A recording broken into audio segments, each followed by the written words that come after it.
दोस्तों, एलियन में आपका स्वागत है।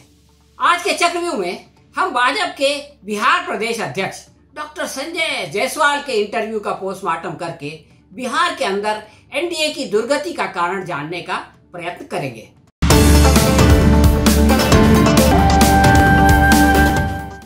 आज ही डॉक्टर संजय जायसवाल ने दैनिक भास्कर को एक इंटरव्यू दिया। इस इंटरव्यू में सबसे पहले उनसे ये प्रश्न पूछा गया कि पीएम से लेकर प्रदेश अध्यक्ष तक बार बार नीतीश को सीएम बनाने की बात क्यों कर रहा है।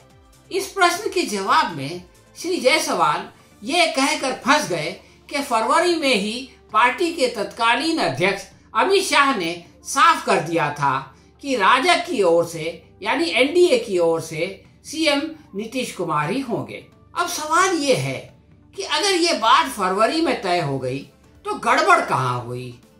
खुद उनको 2 हफ्ते पहले 1.5 मिनट की प्रेस कॉन्फ्रेंस में 5 बार नीतीश कुमार का नाम लेकर ये क्यों कहना पड़ा कि वही हमारे चीफ मिनिस्टर होंगे। किसी भी पार्टी की ज्यादा सीटें आई लेकिन चीफ मिनिस्टर नीतीश कुमार ही होंगे।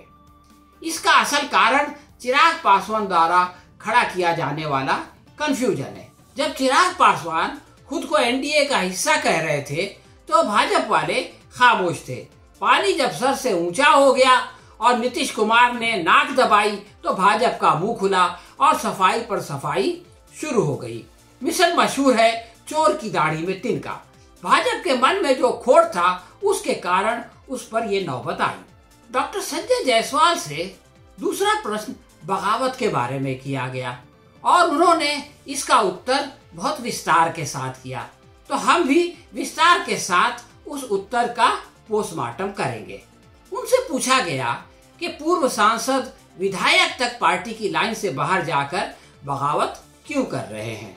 इसके जवाब में डॉक्टर जायसवाल छूटते ही बोले कि जनता दल यू में भी उतने ही बागी हैं, वे भी एनडीए को नुकसान पहुंचा रहे हैं।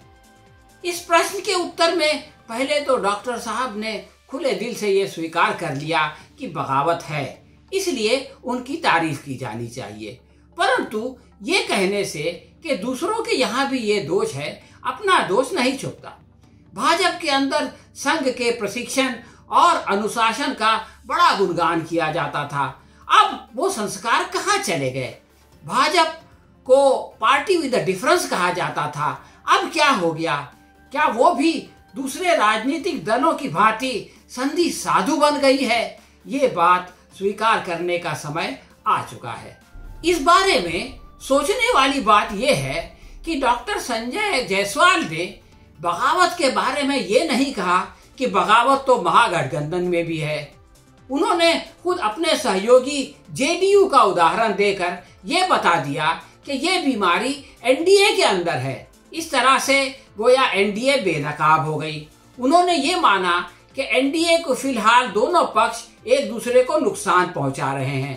पहले कहा जाता था कि ये डबल इंजन की सरकार है, अब ऐसा लगता है कि ये दोनों इंजन विपरीत दिशा में दौड़ने का प्रयत्न कर रहे हैं।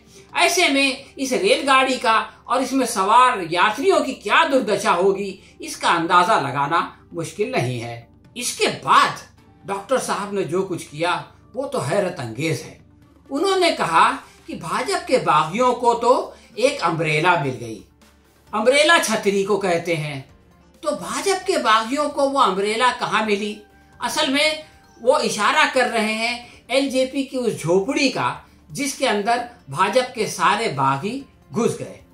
एलजेपी के संबंधों को लेकर भाजपा के ऊपर लगने वाले सारे आरोप इस उत्तर से सिद्ध हो जाते हैं और बीजेपी के साथ मिलकर एलजेपी का सरकार बनाने का दावा भी दुरुस्त रगले रखता है। कहीं ऐसा तो नहीं कि भाजपा ने ऐसे लोगों को अपनी पार्टी से निकाला हो जो जेडीयू के खिलाफ एलजेपी के टिकट पर इलेक्शन लड़ सकें। अब सवाल ये है कि ऐसे चुनाव क्षेत्र में एनडीए का मतदाता क्या करेगा। वहां रहने वाले जेडीयू समर्थक एलजेपी को तो वोट नहीं देंगे, तो क्या वो बीजेपी का बागी उम्मीदवार उनके समर्थन के बगैर यानी जेडीयू के समर्थन के बगैर जीत पाएगा। और दूसरा प्रश्न ये है कि क्या भाजपा के समर्थन के बिना जेडीयू का उम्मीदवार कामयाब हो सकेगा? कहीं इस हम तो डूबे हैं सनम तुमको भी ले डूबेंगे के चक्कर में दोनों ही ना डूब जाएं। ऐसे में यह प्रश्न भी पैदा होता है कि क्या जेडीयू को महागठबंधन में जाने से रोकने के लिए एनडीए में रखा गया? अगर इस प्रश्न का उत्तर हाँ है और ऐसा किया गया है तो क्या नीतीश कुमार इस षड्यंत्र को बर्दाश्त कर लेंगे और इसका बदला नहीं लेंगे? आखिरी बात यह है कि अगर किसी फौज के अंदर एक दूसरे के प्रति इस तरह के अविश्वास का माहौल हो तो क्या वो युद्ध जीत सकती है? अपनी गलती को खुले दिल से मानते हुए डॉक्टर जायसवाल ने यह भी कहा कि कहीं न कहीं कार्यकर्ता को लेकर हमसे चूक हुई, हम एनडीए का स्वरूप खड़ा नहीं कर पाए। अब सवाल ये है कि ऐसे में एक आम कार्यकर्ता इसकी सजा किसको देगा? एनडीए का स्वरूप खड़ा नहीं होने का मतलब ये है कि एक साथ रहने के बावजूद दोनों पक्ष जेडीयू और बीजेपी के बीच में तालमेल नहीं हो सका। इसका नतीजा ये निकला कि वो दोनों एक दूसरे को अपना शत्रु या प्रतिस्पर्धी समझते रहे।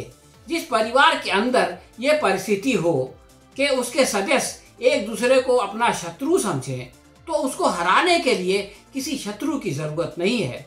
उसके बारे में तो यही करना पड़ेगा कि इस घर को आग लग गई घर के चिराग से। आपसी तालमेल के न होने का कारण डॉक्टर जायसवाल ने ये बताया कि पिछली बार संयोजक के तौर पर नंद किशोर यादव ने जो काम किया वो इस बार नहीं हो पाया। लेकिन फिर ये सवाल पैदा होता है कि ऐसी बड़ी गलती अपने आप हो गई या जानबूझकर छल कपट के चलते की गई? अगर ये जानकर किया जाने वाला विश्वासघात है तो क्या भाजपा का ये व्यवहार एनडीए में शामिल दूसरे पक्षों के लिए खतरे की घंटी नहीं है? इस बार एनडीए के प्रति जनता में जो आक्रोश है उसका मुख्य कारण ये है कि राज्य सरकार काम नहीं कर सकी। डॉक्टर संजय जायसवाल इसकी ये वजह बताते हैं कि मंडल जिला स्तर पर कार्यकर्ताओं को स्थान नहीं मिला। 20 सूत्री समिति में जो हिस्सेदारी होती थी वो नहीं मिली। जो काम उसके माध्यम से हो जाते थे वो नहीं हुए। दुर्भाग्य से मंडल स्तर पर नेता नहीं बन सके। परंतु अगर इस राज्य सरकार ने, जिसमें भाजपा शामिल थी, किसी कारणवश जनता का काम नहीं किया तो उसे वो वोट क्यों दे? डॉक्टर संजय कहते हैं कि हम चुनाव के बाद इसमें सुधार करेंगे, लेकिन मुमकिन है कि उस समय तक चिड़िया खेत चुग जाए और वो पछताते रह जाएं। हाँ तो दोस्तों, ये थी बिहार में भाजपा के प्रदेश अध्यक्ष डॉक्टर संजय जायसवाल के इंटरव्यू की समीक्षा। आपने देखा कि उन्होंने 2 प्रश्नों के 2 जवाब दिए और उससे सैकड़ों प्रश्न पैदा हो गए। आपको हमारी ये समीक्षा कैसे लगी इसके बारे में हमें कमेंट बॉक्स में लिखकर अवश्य बताएं। अगर पसंद आई हो तो इसे लाइक करें और शेयर करें। हम बहुत जल्द किसी नए विषय के साथ आपकी सेवा में फिर उपस्थित होंगे। तब तक के लिए अनुमति दीजिए। धन्यवाद।